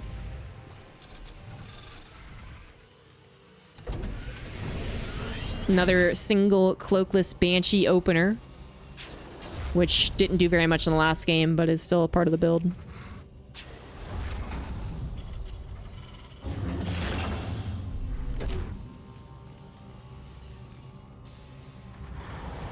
And Gressfon is certainly a map that we've seen many late game TvZs on. Would not be surprised if it happens again. Roachborn for Dark alongside a lair. He's got his composition and he's sticking with it. This time around, not going to do any type of early roach attack, which ended up being completely fruitless in the last game, despite managing to completely avoid detection. It's fruitless.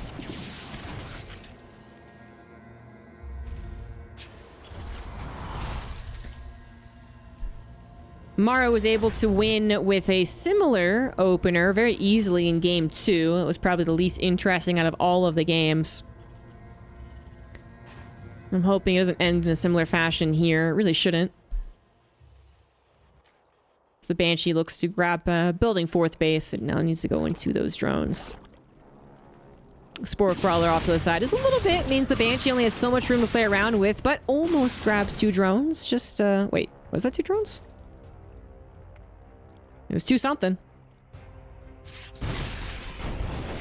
Our 3rd CC will be properly protected. 1-1 will start up soon for Maru, as he does have double engineering bay. 3rd barracks too to complete his production. Well, and then a 4th and a 5th eventually. And Dark is now just building up some roaches, knowing the attack is on the way. He does not have his upgrades quite yet going. Yeah, +1 missile. Oh, +1 melee actually. Okay. So he's definitely not going to go for the 1-1 roach attack this game, but he's been threatening it or doing it in so many games that Maru should be very scared of that. But it actually will be more of a focus on moving on over into Ling, Baneling, Roach, Ravager, Hive, or oftentimes just Infestors and Vipers. Yep. And that's something that Maru has been scouting. He has been checking to see if it's going to be a roach attack or if it's going to be a roach macro game. So he should check again in this game too. It might still make him more defensive. It will certainly be the wrong, track in his mind. He's gonna have to hop over to another track, but generally when Terran players are good about scouting this, there's not much difference the way that they react to the situation. Dark completely supply blocked. Is going to be permanently unsupply blocked with 9 overlords. He's like, never again. And he had enough minerals to do it, so more power to him. Hive's gonna finish up in about a minute and a half. Maru's not gonna get any pre-hive timing by the looks of things, as he adds on a 4th command center and is still scared of his opponent going for a mass roach play. Not that going for a pre-hive attack would necessarily be all that good had he, if he's scouting it. Like, if he scanned right now, it's like, oh shit, okay, he's not, he's not gonna attack me. Pushing out into what could still be a maxed out roach army is still dangerous. Like, Dark could see the attack and max out, not spend his resources on upgrades and Vipers and stuff. So usually that means Maru maxes out, Dark maxes out, and then it's Gress spawn. So it means 5 bases to 7, 8 bases to 10, so on and so forth. Maru is about to see that it is a hive. He's got medevacs entering into the main base in 1 second. 1 second. There's it. And now that he knows, like I said, there's not much to do about it, but he can reconfigure his brain, basically saying, okay, I was going to maybe do a max out push if he was. But now I think I'm going to play more of the late game. This drop to the bottom left got a cancel on a 5th base and is about to kill... Okay, killed 7 drones. Not too much more beyond that. We're now waiting for Maru to, I guess, going to show us the way if he's going to add on that Ghost Academy, as well as a couple extra command centers. It'll be very obvious as to what he's doing. There's Ghost Academy. So probably extra command centers at some point, too. And then Dark will get his time to actually utilize his late game composition. And this time around... he's going to be able to go directly into, like, Ling, Baneling, Ravager, Viper, I guess? Not Hydras, because I'm a Hydralist then. What I'm saying is he's actually upgraded Ling Baneling. He actually has Ling Baneling. He could just focus in on the layer units with Hive upgrades and spellcasters, which is not what he did on Altitude. He was going into those lurkers, which for a little while looked like they were working, and then he tried to directly push with them, and they definitely did not work. So I think he's going to take a different approach this game, just because he did lose that game on Altitude, so you kind of have to take a different approach. Unless there was something glaringly obvious that went wrong for you on Altitude, which I'm not sure there really was. It wasn't like you forgot to lift your command center or something. Banshee's great for a little scouting, but the queens are getting dangerously close to where it was scouting. It's going to back away. Cube spread starting to envelop the map after all. And Dark will be on 6 bases before you know it. Nidus Room is on the way for him. Some cracklings definitely going to go in there. His Vipers are juiced up and ready to go. We still do not have Infestors, which is a little odd for Dark. He's not just someone who more often goes into Infestors than other Zerg players. He's someone who almost always does in a game like this. Hatchery is not saved, but fortunately the Viper was. And Dark is full of mineral cache. He's good on that. 2 medevacs barely going to escape, but hardly. Now, there's a very large Zerg army looking to attack a possible 4th base. Now, the 4th is a planetary. Some SimCity is available, and the army of the Terran is already moving over to defend. Maybe opening up an opportunity on the left side, however. Maru is quick to respond, and that is still a lot of tanks. Still a decent amount of bio, but that is also a lot of Banelings crashing on through here. They have taken out the frontline defenses. Maru's army supplies still looking okay, but where the hell is it? It's spread around, which means that more and more Dark's army is getting picked apart. Its first collapse was quite good, but then the actual attempt to cut the head off was unsuccessful. The depth of Maru's army a little too much. As Dark does pull away, now works towards an even later stage TvZ. Works his way up to a double spire and, of course, a greater spire. More hatcheries coming down. And, well, it could be getting into a very, very late game Gressfon game. In which case, the map will start to almost get smaller based on minerals will get rarer, and then the Broodlords will come in real hot at that point. Real hot. If Dark can afford a dramatic Broodlord transition. Nidus Worm Man should get up and running, and those are cracklings. So, pretty freaking dangerous. Massacring all the SCVs and getting into all the nooks and crannies. Burrow is available, but a scan was preemptive anywho. More importantly, does Maru have the defense on the front lines? He absolutely does. Defense with some SimCity. And the real trick to defending the Nidus Swarm isn't the Nidus Swarm itself. It's the second attack that goes along with it. And Maru was adding on those Hellbats, which I didn't talk much about on altitude, but he was building those as part of perfecting his late game army, something that deals with the Lings quite well, and you can keep them with the tanks, and they're pretty easy to use. That Overlord that was there from earlier dies with the snipes, so the Nidus Swarms should no longer be a problem in that area. You know, Zerg players can really force the Nidus Swarm in. There's not really any stopping them if they really, really want to. But finally, we have Dark with some Infestor upgrades, so I hope to see his Infestors soon. I mean, it's kind of a highlight of Dark, honestly. He's really done a great job turning Infestors from the boring, oh god, brutal Infestor type of unit to, oh, cool, ew. Shark attacks. Fun. So kudos to Dark for that one. He had some reparations, honestly, because he also was a pretty good Infestor player. Nah. This is a good Terran attack. It usually is done as the Terran expands to this base, but it's a little faster than that. Maru setting up the tanks as if he has a base, setting up some SimCity as if he has a base, and doesn't. Just taking the position. Using the high ground to his advantage as well. Maru looking to get some EMPs on those Vipers and then advance his tanks even farther. Could happen, could happen, could happen. He's looking, he's looking. While he's looking, the hatchery goes down. Dark just kind of has to accept that. No use trying to break that position now that it's something to defend. Just let it go. 3-3, about 30 seconds away from Maru. 3-3 is already done for Dark. Getting into the additional upgrades. A missile still helpful, and certainly his flyer upgrades will be helpful if we are going into that late game TvZ.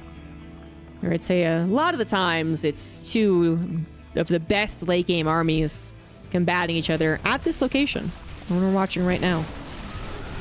Another Nidus Swarm is somewhere. I'm not even sure where though. So the rocks are broken down and Maru looks to hit this base while taking this one on location.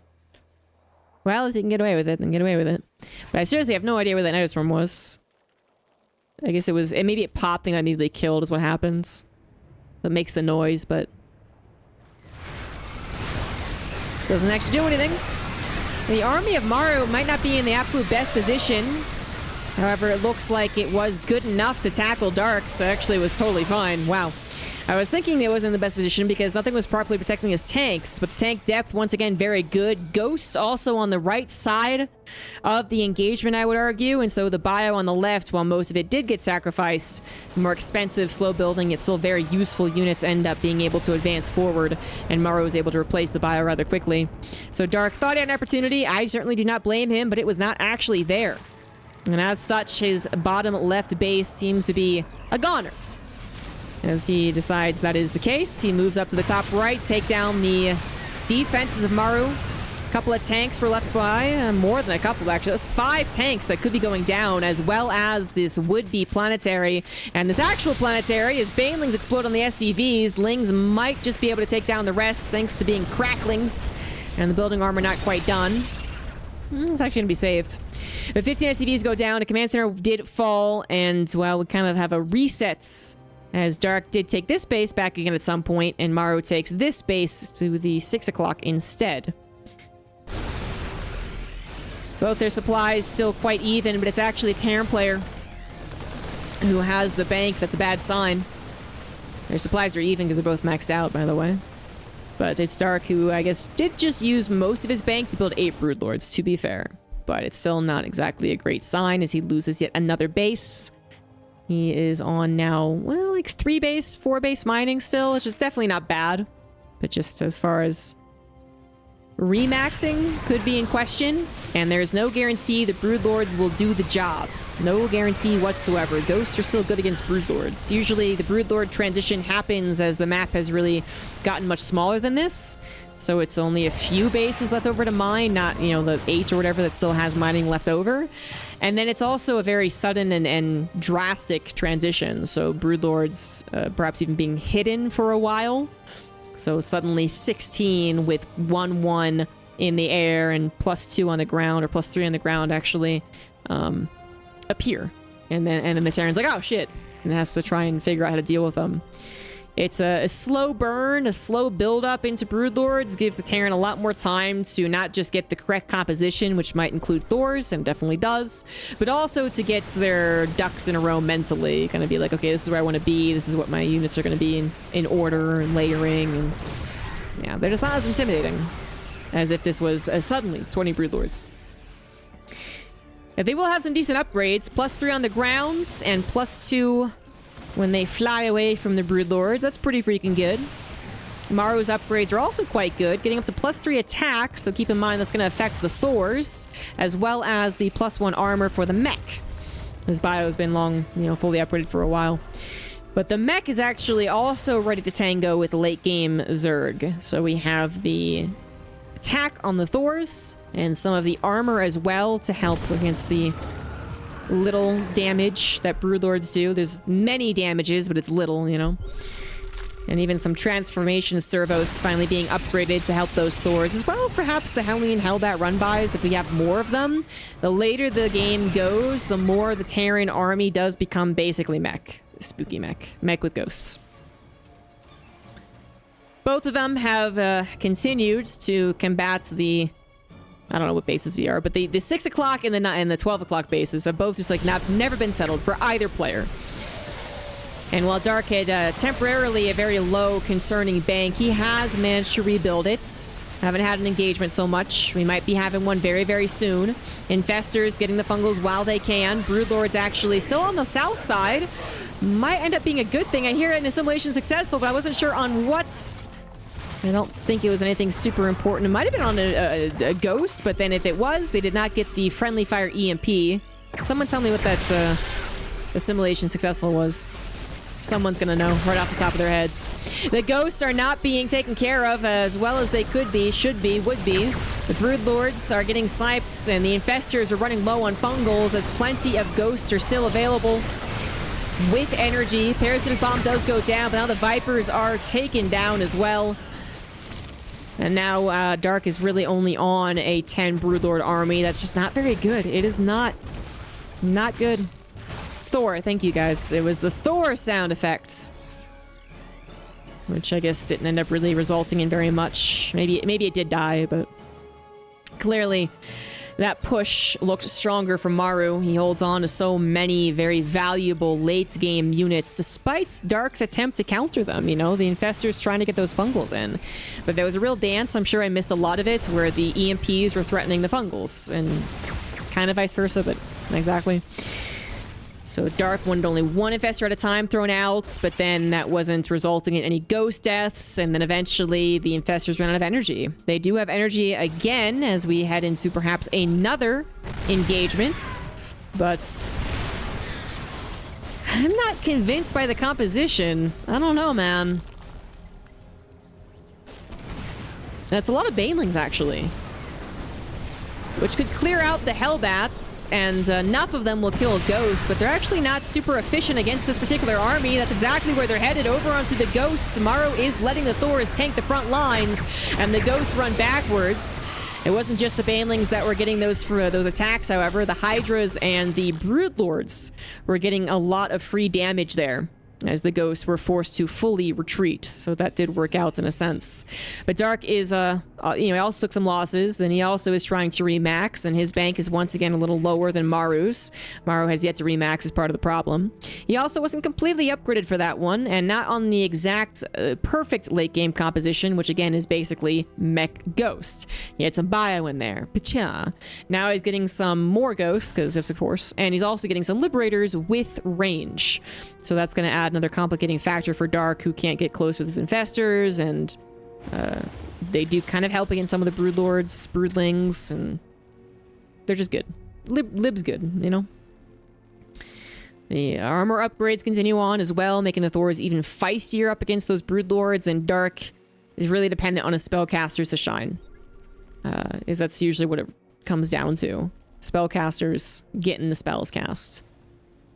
15 Hydras, 38 Lings, and 18 Banelings do not, they don't feel particularly helpful. They can be.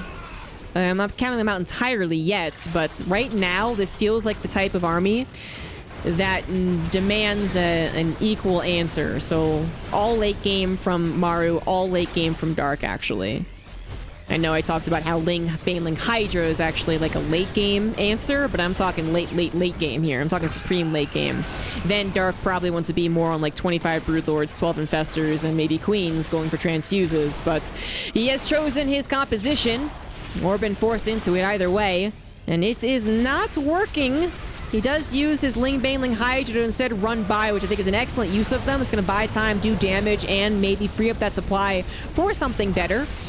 And it is definitely killing some of those command centers. Nuke's going to come down just on a hatchery, not the biggest of deals. Not the biggest of deals.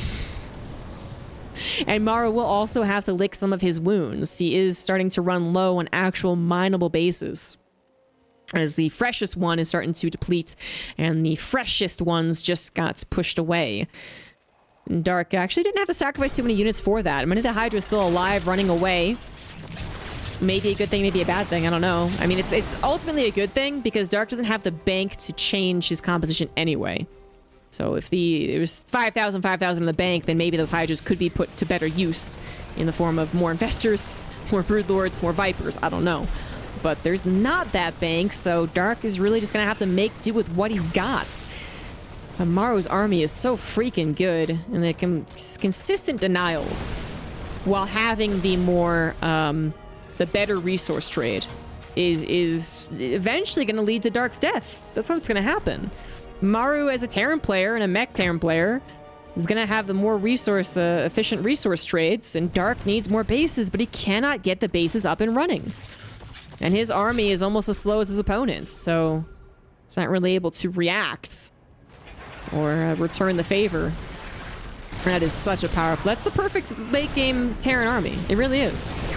And Dark's, I don't think is perfect, and even if it was, it is often a battle of those spellcasters. Banelings rolling in do take away all the Hellbats, so the Broodlings, if they were around, would be attacking the Thors, but there aren't really many Broodlords. There's one left over. All of the Neural Parasites did get to take control of most of the Thors, but they didn't actually kill them. Not enough of them, as the Ghosts also remained alive, and that will be it. Maru takes the 4-2 victory in the grand finals. Yet another GSL victory for Maru. Is it getting too easy? Do we need to add... Does he need to start playing random? Is he in Flash's position in Brood War? That's his 8th GSL victory. Really? Or are they doing that weird thing again, where they're counting as super tournament or something? Because now I can't trust you, Wikipedia, anymore. It's lied to me. Time to nerf Terran. Only if you can nerf Maru and only Maru.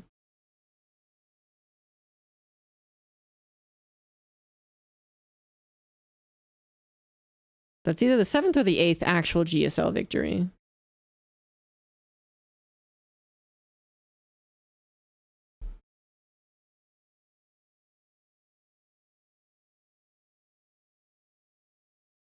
I thought it was 7th, and then I looked at Wikipedia. Okay, good. It was 7. Yeah, Wikipedia is counting some other thing as GSL. So it lies. It tells lies. That is the 7th GSL, as what most people would describe as a GSL, which is pretty freaking impressive. At one point, it seemed insane to ever achieve MVPs, gold medal counts, and then Maru did, and then Maru beat it, and then it seemed more insane to further beat it, and then he did, and now he's continuing to beat it, and well, he's making sure that no one will ever take the lead there, especially because GSL might not be coming back. Who knows? But that is it for the cast, guys. Again, if you do enjoy GSL and you'd love to see it continue, make sure you are putting money where your mouth is if you can. And that is best done at the Patreon, patreon.com/GSL. And congratulations to Maru. Dark put up one hell of a fight.